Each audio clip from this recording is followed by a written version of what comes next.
Welcome back to another episode of Projecting Grandeur. I am your host, Ron Dichter. Thanks for tuning in. Just thank you for being part of this community. We have been steadily growing, and it's been really exciting to hear from a lot of the entrepreneurs and viewers out there that have aspirations to leave their job.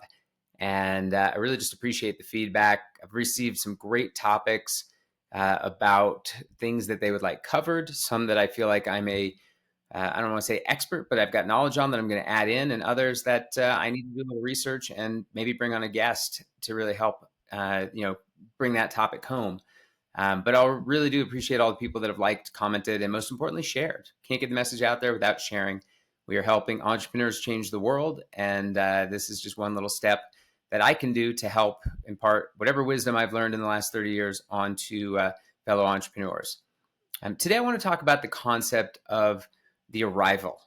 And what I mean by that is the destination, the goal, the result of whatever it is that you're putting in, the arrival of you and your business becoming this thing that you set out to do. And I think that there is I don't want to say a misnomer, but maybe a misunderstanding about what that means.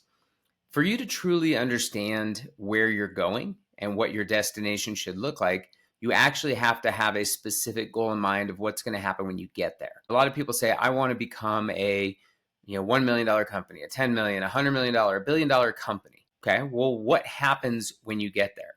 What is the point of your goal? Is the goal to get to that place and then maintain it? Is the goal to get to that place and sell it? Is the goal to build the business up in a place that you can step away and hire somebody to run it? Like, what are you trying to do? And if you don't have that goal in mind, you need to be readily aware that this is not a goal. This is a checkpoint. This is a stepping stone. And we've talked about this in past episodes where we look at these iterative goals that we're trying to hit along the way.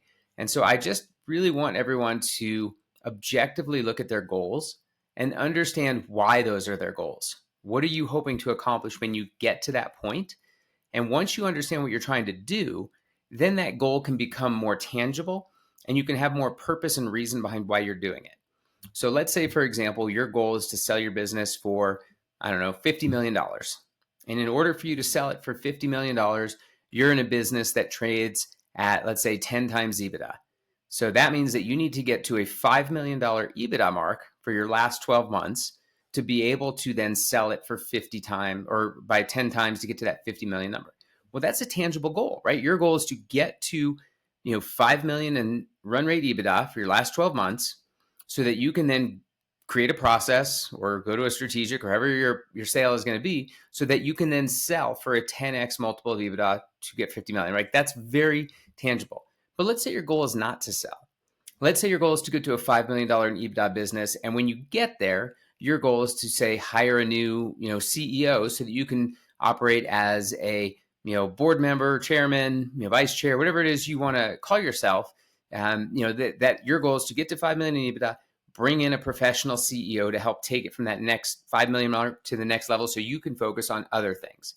That's a great goal, right? So your goal is to get to this point so that you can hire an institutional professional CEO to take your job. And then you can obviously create a business plan of what you want them to grow to, right? So that makes sense. But let's say your goal is a little bit more squishy than that. And you say, I want to get to $5 million in EBITDA. Okay. But you don't have a reason. Like my goal is I want to hit 5 million in EBITDA this year. Okay, great. What happens when you get there? Is that the end? Because if you don't have what's going to happen by hitting that goal, it becomes a fairly meaningless goal to hit because you don't understand the why or the purpose behind that goal. So what I would just encourage everyone to do, like if your goal is not to sell, your goal is not to hire someone else to take your job to step away, that's fine. But when you get to that point, you need to think about what the business is going to look like, what your day-to-day is going to look like, and what's going to happen. So for example, let's say you are in a service-based business dealing with businesses, and your goal is to get to 5 million in EBITDA.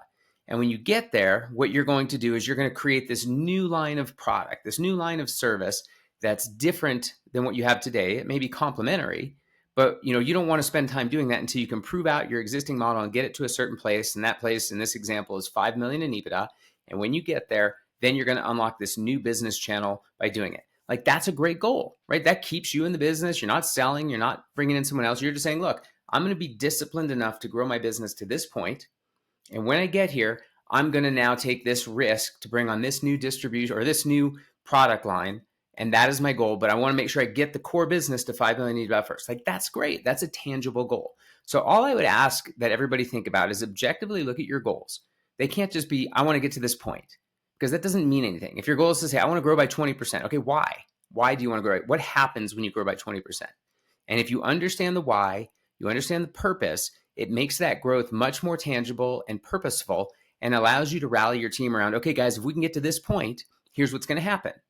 And it's, again, just a much easier way to make goals sink in as a real, tangible way in which you can focus and really drive towards a specific initiative based upon the why and purpose, not just of your business, because we've talked about that, but of your goal. Don't just have a goal, have a reason to have the goal. Hope you found this helpful today. My name is Ron Dichter. This is Projecting Grandeur. Thank you again for tuning in, helping entrepreneurs change the world. Please don't forget to share. We can't grow without you sharing the message out there. So thank you so much for tuning in, but it would mean the world to me if you shared it with 3 friends as well. Have a great day. Thank you.